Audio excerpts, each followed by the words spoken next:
अभी जो 8 फरवरी की इलेक्शन हुए जी। उससे पहले शहबाज शरीफ साहब कहते रहे कि हमारा जो प्राइम मिनिस्टर का कैंडिडेट है वो नवाज़ शरीफ साहब है। जी। नवाज़ शरीफ साहब पाकिस्तान आते हैं, बड़े प्रोटोकॉल से आते हैं, वो मशीन बायोमेट्रिक भी वहाँ जाती है, आपने देखा, केसेस भी ख़त्म हो गए, हुकूमत भी बन गई, लेकिन वज़ीर आज़म नवाज़ शरीफ साहब नहीं बने।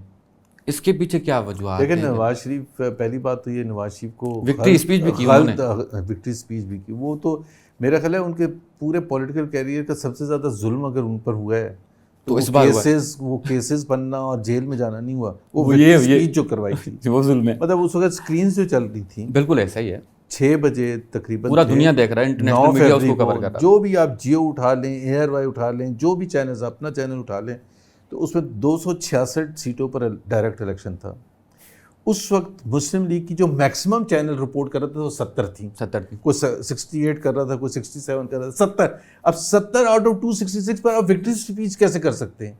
मतलब कोई आप थोड़ा सा, और उस वक्त भी independents backed by PTI was the leading party और विक्ट्री स्पीच आप कर रहे हैं। तो वो तो कह रहे थे ना पहले हमारी साड़ी गल हो गई है। नहीं, साड़ी गल तो हो गई है, लेकिन साड़ी गल का भी कन्वर्जन भी होना चाहिए ना। उस जगह तक चले, आपने धांधली से जीतनी थी ना, तो उस वक्त होता कि भाई 134 सीटों पर मुस्लिम लीग जीत गई। तो आप समझते हैं जो वोट को इज्जत दो का बयानिया था उनका, और ये पीछे हटे हैं इससे, उसका पॉलिटिकली जो खमियाजा है वो भुगतेंगे फ्यूचर। आप देख लेना, देखिए 2-3 चीज़ें हुई। एक तो आप 2008 से अगर आप पाकिस्तान जो था ना का बहुत बदलता हुआ पाकिस्तान था, वो रिजल्ट था 2-3 चीज़ों का। एक तो लॉयर्स मूवमेंट जो चली थी, जिसकी वजह से जुडिशरी जो थी फर्स्ट टाइम आज़ाद हुई थी। मैं उसमें वो इफ्तिखार चौधरी की तारीफ़ नहीं कर रहा, but Azad in the context के उनके ऊपर कोई दबाव नहीं डाल सकता था केसेस करवाने का, इंडिपेंडेंट ऑफ द एग्जेक्टिव हो गई। सही। इसी तरह से जो हमारी मीडिया थी, आपने देखा जब प्राइवेट टीवी नेटवर्क्स आए हैं,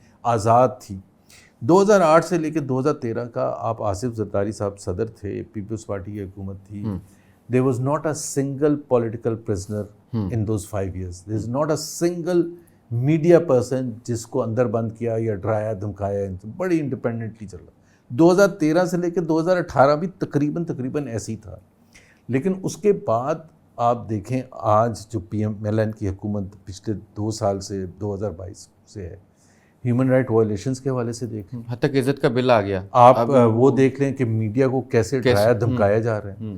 आप जुडिशरी को देख लें, 6 इस्लामाबाद कोर्ट के जजेस ने, हाई कोर्ट के जजेस ने पब्लिकली इजहार कर दिया। सो आपकी फिर आपने जो बिल का मैं इस पे आपसे कमेंट लेना चाहूँगा कि देखने वाली बात यह है कि जो गवर्नर है पंजाब के वो चले गए बाहर जी, और उन्होंने मना कर दिया था। तो वक्ती गवर्नर ने उनकी सिग्नेचर, तो ज़रूरत क्या थी, उसका इंतजार कर लेते, इतनी क्या जल्दी? क्योंकि उन्होंने पीपल्स पार्टी ने रिजर्वेशन शो की थी। पीपल्स पार्टी बहुत स्मार्ट पॉलिटिक्स करती है। अच्छा, पीपल्स पार्टी को पता है कि ये जो बिल पास हुआ है ये आइंदा तारीख में इसको अच्छा काम नहीं समझा जाएगा, तो why should they B part of that. वरना ये होता कि जी आपके गवर्नर ने साइन क्यों किया था फिर? हाँ, तो वो चुपके से चले गए। और ये अरेंजमेंट होगा, मुझे पता नहीं है, ये अरेंजमेंट होगा कि मैं बाहर चला जाता हूँ ताकि पीपल्स पार्टी बाद में कहे वो तो गवर्नर हमारे थे ही नहीं। नून लीग ऐसा क्यों करने देगी? क्यों? क्योंकि वो तो उनका पॉलिटिकल स्टेप नहीं है, वो समझेंगे नहीं, उनको तो करना ना। उनको देखें, उनका ये जो नून लीग की हुकूमत है ना, उनका जो 2 चॉइसेस हैं। एक तो ये है कि फुल डेमोक्रेसी अलाउ करते हैं, जो मर्जी जो बंदा बोलता है नहीं बोलता, ठीक है। दूसरा ये है कि डरा धमका के आप हुकूमत करें।